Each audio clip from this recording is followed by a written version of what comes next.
भगवान के अनन्य भक्त ध्रुव की कथा को श्रवण किया,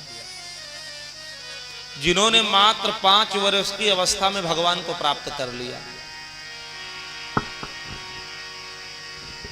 और भगवान स्वयं दर्शन करने आए ध्रुव का कि धन्य है ऐसे माता पिता जिन्होंने ऐसे बालक को जन्म दिया जिसने मात्र 5 वर्ष की अवस्था में हमको प्राप्त कर लिया।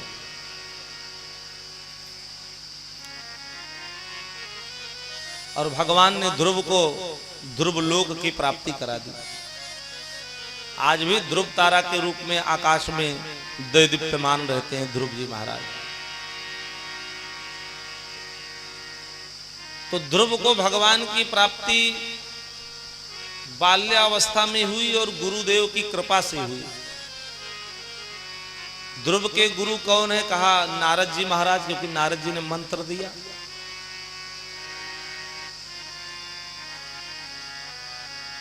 और उनके मंत्र में इतनी शक्ति थी कि उस मंत्र का जाप किया, भगवान प्रसन्न हो गए, भगवान ने दर्शन दिया। आगे कथा श्रवण कराते हुए सुखदेव जी महाराज कहते, परीक्षित इन्हीं की वंश परंपरा में आगे चल करके महाराज पृथु हुए। पृथु की वंश परंपरा में प्रचेताओं से भगवान रुद्र का उपदेश, प्रचेताओं को पुरंजनो प्राचीन बरही, राजा प्राचीन बरही की कथा पुरंजनो उपाख्यान श्रवण कराते हैं।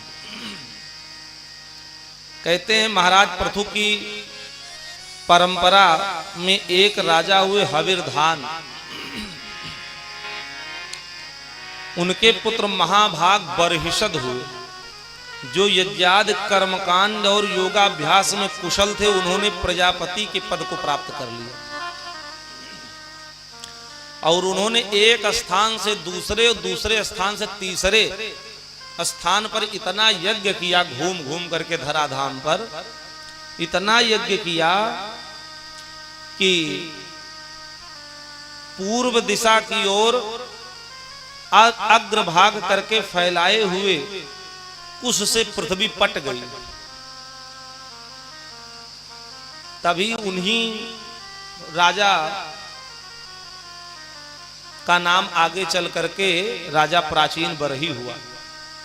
जो बरहिषद थे वही आगे चल के राजा प्राचीन बरही हुई, क्योंकि वो बड़े धर्मात्मा थे और यज्ञादि कर्मकांड में उनका बड़ा मन लगता था। एक दिन नारद जी महाराज आए तो राजा प्राचीन बरही ने स्वागत किया नारद जी का।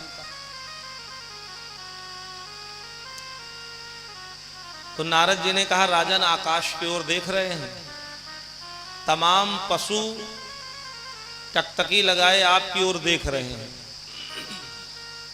तो राजा प्राचीन बरही ने कहा, क्यों हमारी ओर क्यों देख रहे हैं?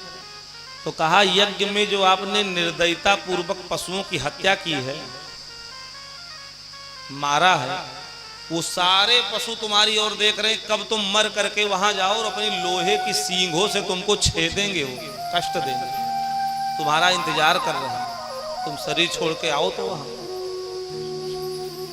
तो राजा प्राचीन बरही डर गए, कहा महाराज ये क्या कहते हैं? तो नारद जी ने कहा, हम सत्य कहते हैं, इस विषय में हम तुमको एक बहुत प्राचीन उपाख्यान सुनाते हैं, सुनो। पुरंजनो उपाख्यान नारद सुनाते हैं राजा प्राचीन बरही।